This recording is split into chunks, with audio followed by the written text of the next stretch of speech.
Welcome.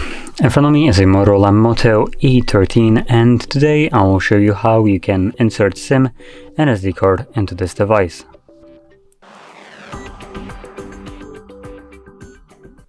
Now, before you get started, you will need to grab one of these things, a SIM ejector, which comes provided with the device in the box. But if you can't find it, you could use a paperclip, straighten out one of the ends, and it should work just as well. Now, once you have either one of those, I'm going to pop out the tray, which is located on the top left side of the device. So right here where the pin is holding, push it in. The tray will come out ever so slightly. From here, using your fingernail, just pull it out, and you will have space for two different SIM cards and one SD card. I'll be using one of each.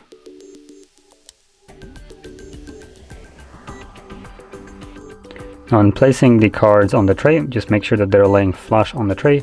SIM cards should fall into place without any kind of problem, but the SD card will have a little bit more tension because the SD card will not, well, it's being basically held in place.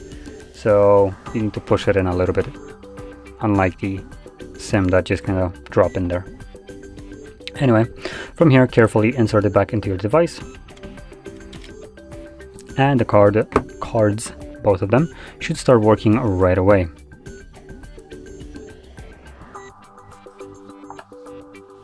So you can see I have LTE, so SIM card is working and SD card is working as well.